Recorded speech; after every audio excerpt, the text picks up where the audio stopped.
Hello बच्चों, let's read this question and the question says that coal is said to be formed from the wood of trees. Why then is coal considered to be a non-renewable source of energy whereas wood is a renewable source of energy? तो आइए बच्चों इस question को अब हम यहाँ पर solve कर लेते हैं।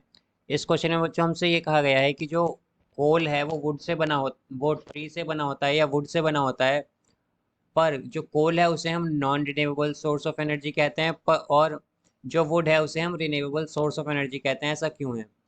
तो इस क्वेश्चन में जो बच्चों हम की कॉन्सेप्ट यूज़ करेंगे, की कॉन्सेप्ट वो हम यूज़ करेंगे बच्चों sources of energy, sources of energy, energy.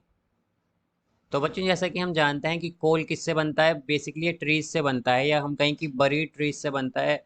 जो ट्रीज अर्थ के इनसाइड दब गई थी आज से हजारों साल पहले, हम कहीं लाखों साल पहले, वही कोल बन जाती हैं। तो हम कह सकते हैं कि कोल जो है वो किससे बना होता है, ट्री से।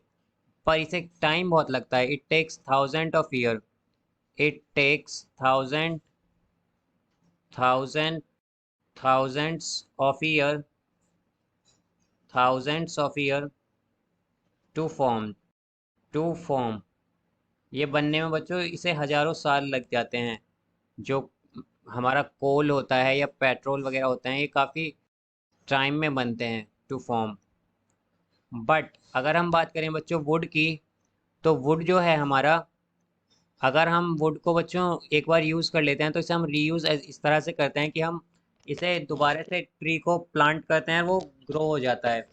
मतलब अगर हम जितनी ज़्यादा ट्री काटते हैं और उतने ही ज़्यादा प्लांट हम लगा देते हैं तो उससे क्या होता है कि ये दोबारा से जल्दी जल्दी ग्रो कर जाते हैं। तो इसलिए हम वुड को कहते हैं कि renewable source of energy, because ये जल्दी से ही ग्रो कर जाते हैं काफ़ी। Renewable source of energy because बच्चों ये काफ़ी जल्दी ग्रो करते हैं। जैसा कि हम जानते हैं कि अगर हमने यहाँ पर 1000 ट्रीज कट किए हैं और उसके जगह हमने 15, अगर हम 1000 ट्रीज कट करते हैं और 1500 ट्रीज हम प्लांट कर देते हैं, तो बच्चों हम ये कह सकते हैं कि जो हमारे 1500 ट्रीज हैं वो काफ़ी जल्दी जो है वो ग्रो करेंगे और हमारी जो सोर्स ऑफ एनर्जी है वुड, वो हमें दोबारा से मिल जाएगी यहाँ पर। बट अगर बच्चों हम बात करें कोल की, तो कोल जो है अगर ये एक बार ख़त्म हो गया या एग्जॉस्ट हो गया तो इसे दोबारा से बनने में थाउजेंड्स ऑफ ईयर लगेंगे, जो कि एक काफ़ी लंबा टाइम है। तो इसीलिए इसे हम non renewable source of energy कहते हैं, बिकॉज ये काफ़ी ज़्यादा टाइम लेता है बनने में।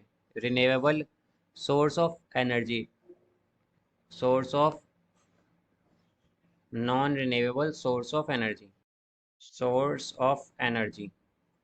पर जो हमारे ट्रीज होते हैं बच्चों या प्लांट्स होते हैं वो काफ़ी जल्दी ग्रो कर जाते हैं और इसीलिए इन्हें हम रिन्यूएबल सोर्स ऑफ एनर्जी कहते हैं। I hope you understood it well. Best of luck.